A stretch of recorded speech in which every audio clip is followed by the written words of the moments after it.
Well, it's great to meet you. Are you ready to hop in? You got any questions? No, I'm ready to go. Okay, excellent. Kris, it's wonderful to meet you. Thank you so much for taking a minute out Yeah. today. Yeah. So I'm looking forward to getting into your world. I'm always fascinated by, the world of voice acting and everything that Hmm? you're doing as a writer and an actor. So I'm looking forward to Yes. getting into it. So I want to begin our journey into before we get into your work by asking you this. Yeah. 5 years ago, this pandemic was raging, especially in Seattle. It was an epicenter. How much of living through the pandemic has affected the way that you live life today? I am even more, I have chronic sinus problems.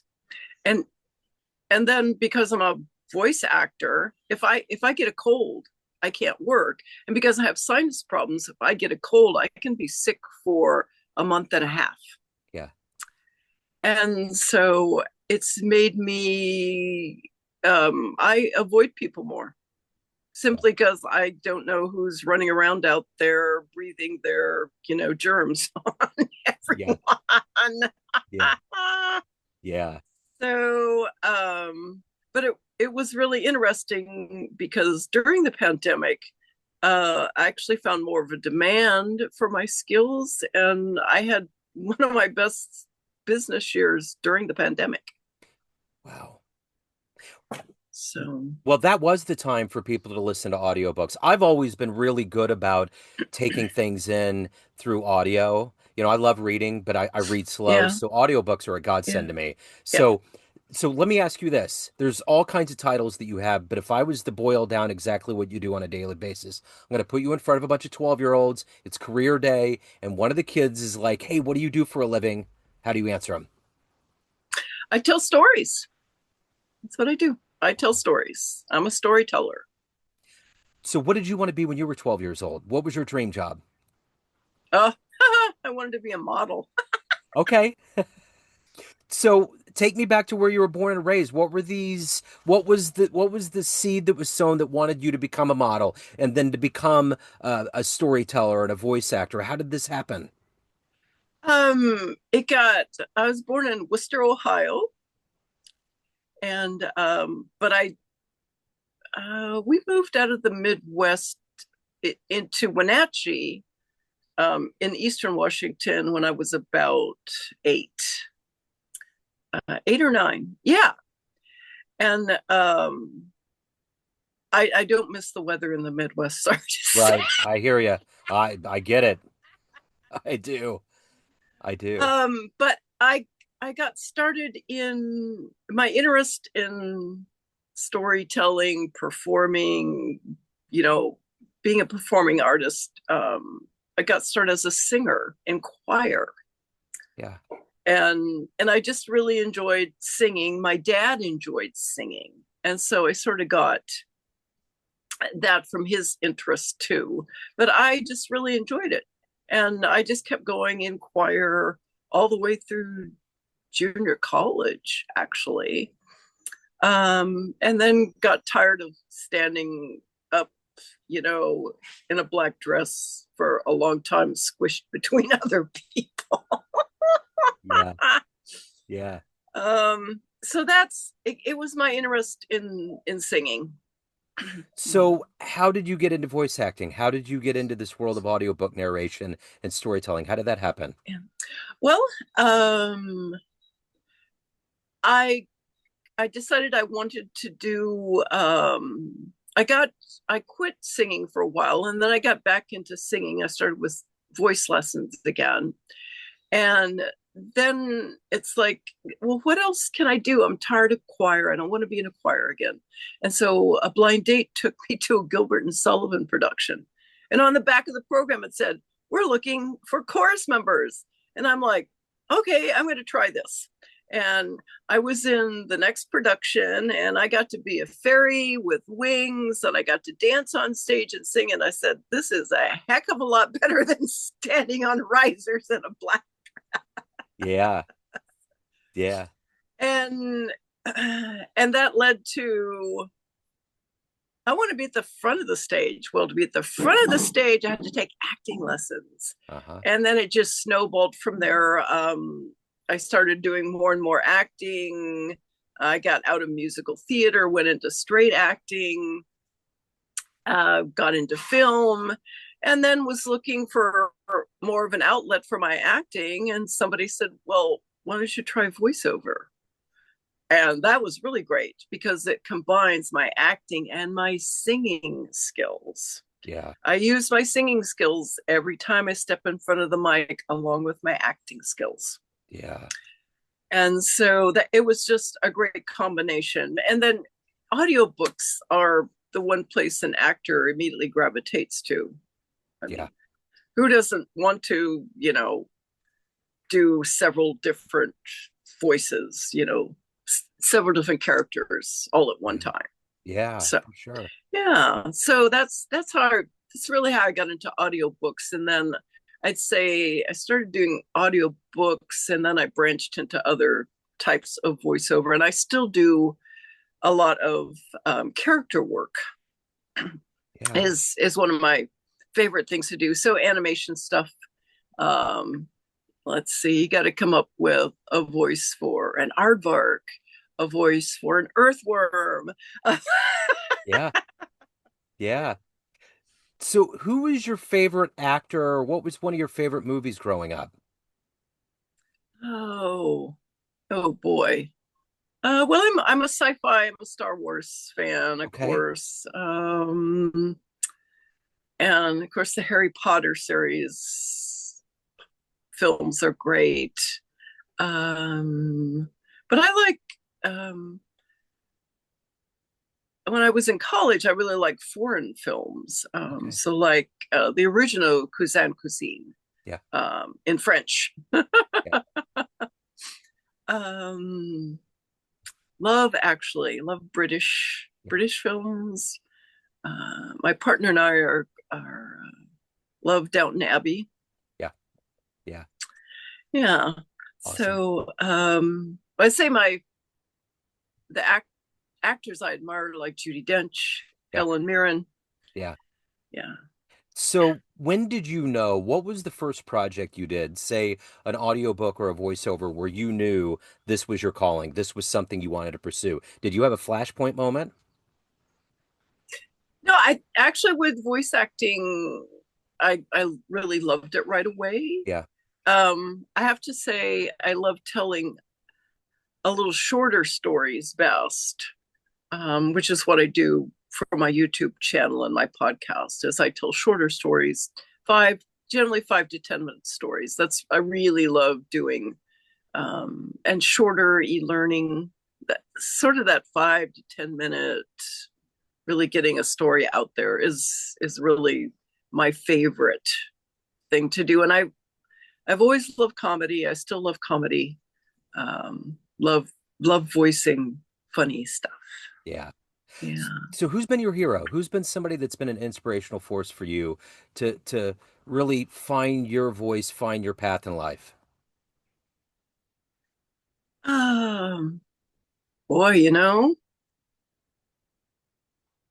I found that I have to strike my own path Gotcha. for myself.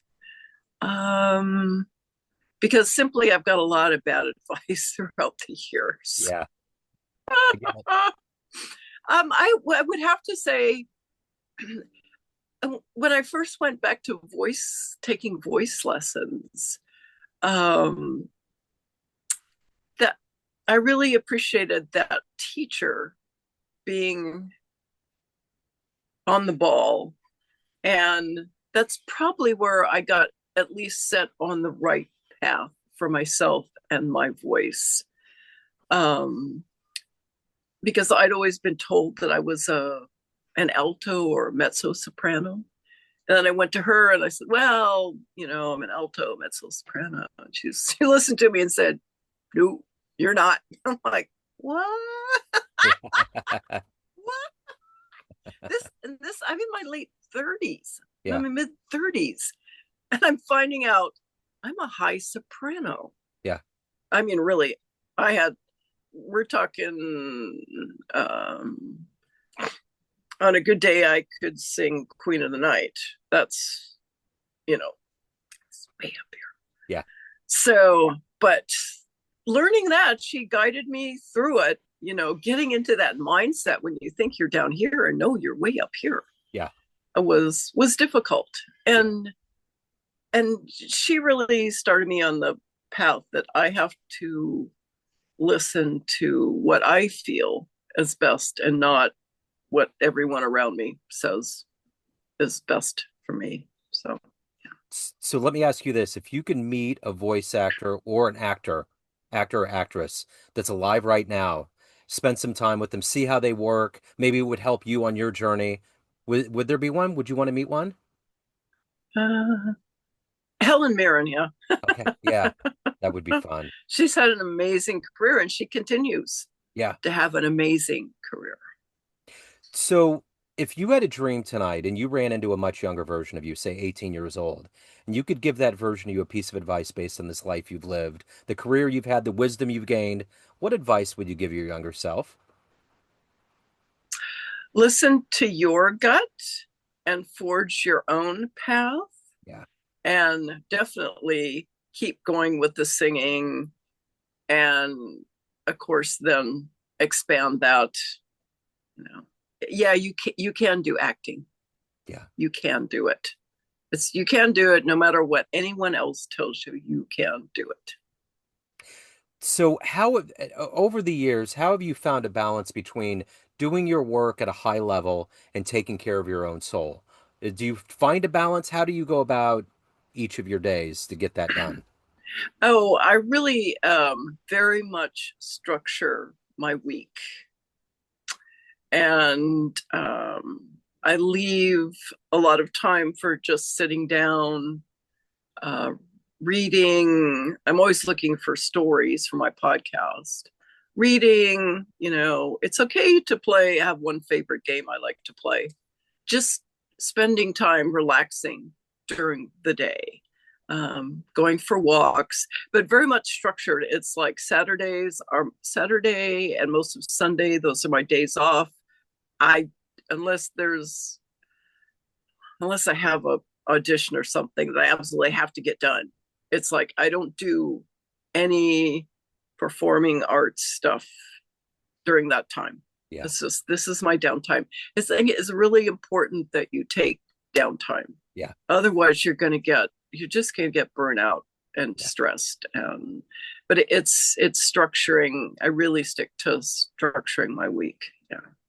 So if for everybody out there that knows you in a professional sense, that's worked with you, that's been a colleague, or that knows your work Mm-hmm. in voiceovers, if you could go into a room of all of those people and tell them a fun story about you, maybe you have fun adventure in acting, or just something that they wouldn't know about you that would be fun, what would be a good story you would tell?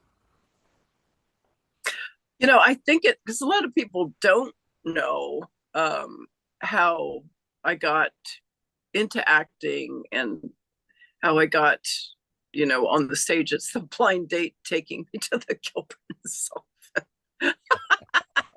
The blind date didn't work out, Right. but the other part did. That's it. See, there you go. You win. You had a Yeah. 50-50 shot and it worked.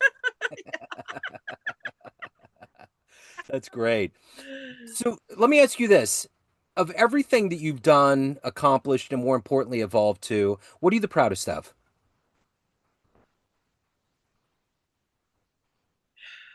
I am actually the proudest of my podcast.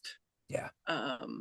I have persisted in uh, working, to make it better, to find really great stories, and I actually continue with that. I have a vision to take it farther along, and so I'm really proud of the persistence. It has won a few awards, and so and I want to keep making it better and find a really great audience for it. Yeah.